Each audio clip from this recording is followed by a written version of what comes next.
tal amigos de ZXTV? Me complace saludarlos. Soy Enrique Romero, columnista, analista político aquí de Chiapas. Y bueno, pues a hacer un resumen de lo que está ocurriendo en Chiapas, se puede sintetizar en el refranero popular que dice que al perro más flaco se le cargan las pulgas. Y les voy a explicar por qué. Chiapas es uno de los estados con mayor índice de pobreza, de marginación de nuestro país. Es un estado que también en el aspecto de actividad económica ha caído mucho y sin embargo está viviendo una inestabilidad política y social que tiene varios factores en juego. Están factores internos y están factores externos. Dentro de los factores internos podemos hablar de la pasada elección en Chiapas, la elección local, donde el Partido Verde Ecologista, con alianza con el PRI, prácticamente arrasó en todos los municipios.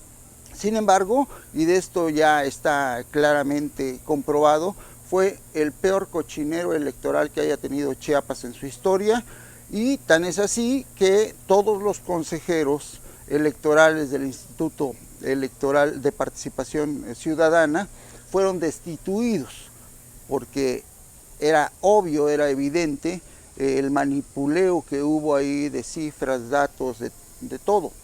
Esto lleva a conflictos postelectorales que ahora están reventando. Podemos mencionar Ochuc, Chenaló, Simojovel, en fin, muchos lugares donde ha habido desestabilidad política y social originada precisamente por la inconformidad de la gente. Sin embargo, independientemente de eso, o aunado a eso, tenemos el problema de el rechazo generalizado a lo que es mal llamada la reforma electoral, la reforma magisterial, la reforma educativa. ¿Y por qué es mal llamado? Porque finalmente no está centrado en cuanto a un modelo educativo que nos permita educación de mejor calidad, ni infraestructura educativa de mayor calidad, sino se reduce al aspecto laboral de los empleados de la Secretaría de Educación Pública. Evidentemente, los empleados de la Secretaría de Educación Pública, es decir, los maestros, los docentes, no están de acuerdo en que muchos derechos adquiridos a través de años de sindicalismo se les perjudiquen, se les quiten. Y por otro lado, pues también existe el factor ahí de que, si bien es cierto que México necesita una auténtica reforma magisterial, una auténtica reforma de educación, también es cierto que no puede ser igual que la que se da en el resto del país, en Chiapas. ¿Por qué tiene que ser distinta? Porque los niveles socioeconómicos, culturales, son bien distintos en esta zona del país a lo que sería en Monterrey, lo que sería Guadalajara, lo que sería incluso aquí mismo en Tabasco. La infraestructura es distinta, las condiciones de los maestros son distintas. No es lo mismo dar clases en una escuela bien hecha, con material didáctico, con instalaciones sanitarias adecuadas, que hacerlo en Chiapas, con escuelas de palitos, bancas de madera, sobre troncos y un pizarrón que da lástima, poco material didáctico. Entonces, yo creo que la reforma educativa tuvo que haber sido gradual. Primero, donde había las condiciones para hacerlo, y lograr esas condiciones aquí mismo, y entonces sí aplicarla. Esto es una polémica muy grande, pero finalmente a lo que vamos es por qué genera estabilidad. Bueno, estados como Oaxaca, estados como Chiapas, estados como Veracruz, que tienen condiciones muy difíciles económicas, es donde ha explotado este rechazo de manera generalizada. Pero además hemos visto una polarización por parte del gobierno federal para que en Chiapas y en Oaxaca estallen más los conflictos. Es decir, esto se está resolviendo con policías, se está resolviendo con represión. No podemos decir que tampoco no haya cierta actividad de violencia de los maestros, también. Pero finalmente lo que está haciendo falta es una mesa de diálogo donde realmente puedan arreglarse estas cosas que hoy por hoy nos tienen paralizado el Estado. Hay bloqueos constantes, hay manifestaciones constantes, hay enfrentamientos de policías contra maestros y padres de familia constantes, pero además dentro de esa situación ya de por sí caótica, se percibe muy claramente que hay grupos de poder interesados en polarizar más la violencia. A río revuelto ganancia de pescadores, y estas personas, estos grupos, están tratando de desestabilizar para ir colocando sus piezas de cara a la elección del 2018. Y esto es una práctica deleznable. Dice Maquiavelo que el fin justifica los medios, pero la gente decente dice que no es así. Y no puede ser así porque nos está llevando a la población, al Estado, entre las patas. Y de esta manera, en estos momentos, bueno, ya tenemos 4 trimestres seguidos de que la economía no crece, a eso se le llama recesión, y realmente la economía está paralizada en muchos lugares, particularmente los turísticos, porque ya mucha gente dice, no, allá hay mucho peligro, allá no sabes qué pueda pasar, hay bloqueo, no me van a dejar pasar.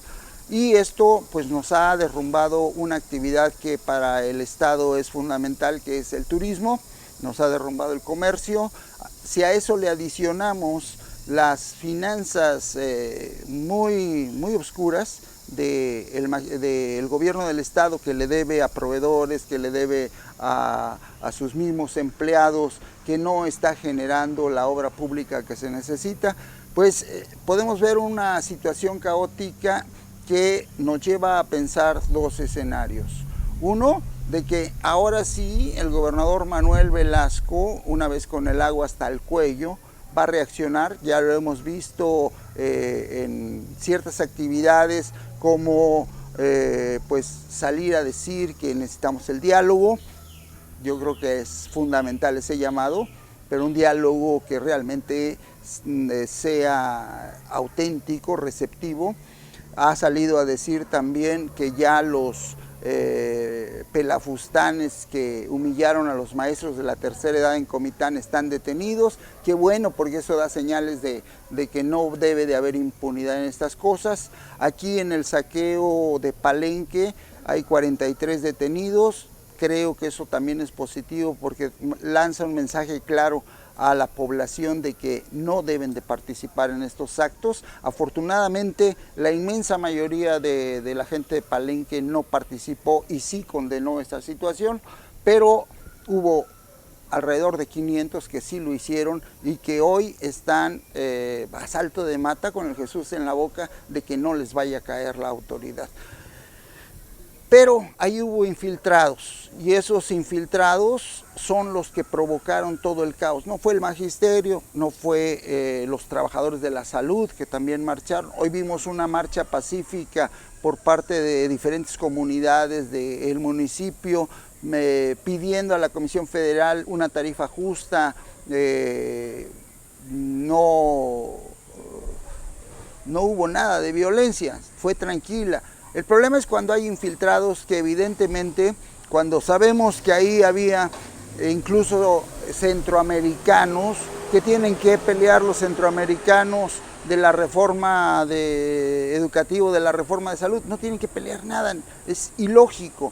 Pero bueno, pues se sabe, han dicho de comunidades que ha llegado gente a decirles, a ofrecerles que vengan aquí a hacer vandalismo, y les pagan. Entonces, detrás de eso hay una mano que mece la cuna, y nos preocupa inmensamente el que esto siga ocurriendo.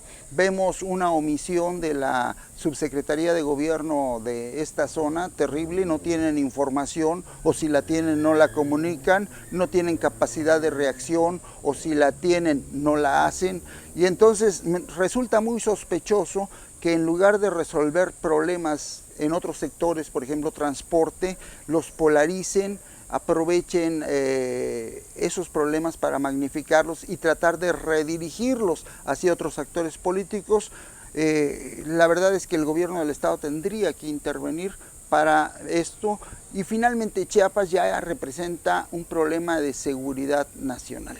Es decir, aquí tienen que concurrir los 3 niveles de gobierno, porque Chiapas no puede ser un escenario como el del 94, cuando el levantamiento zapatista, que afecte a todo el país. Chiapas necesita el apoyo del gobierno federal, pero en buen plan, no para polarizar como lo hace el secretario de Educación Pública o el secretario de Gobernación, sino para conciliar y para restañar el tejido social, que está muy desgarrado en muchos lugares de Chiapas. Creo que si esto se hace, hay la voluntad de la gente de participar en esto, y hay también la necesidad de levantar la economía, porque se están perdiendo muchos empleos fijos, ha crecido mucho el empleo informal, vendedores ambulantes y todo eso, y eso no es más que un signo de lo mal que está la economía, una economía que de por sí en Chiapas ha estado mal, y bueno, pues con estos problemas se magnifica. Apostamos porque la política entendida como el diálogo, como la concordia, sea la que impere y no la cerrazón en ninguno de los conflictos por los que atraviesa este estado, que tiene mucho en recursos naturales, es riquísimo, pero no ha tenido la voluntad política de sus gobernantes de salir adelante. A Chiapas no le han faltado recursos. A Chiapas desde el 94 hasta la fecha se le han inyectado más millones de dólares que al plan Marshall, que rescató a Europa después de la Segunda Guerra Mundial. Entonces recursos no han faltado, lo que han sobrado son ladrones.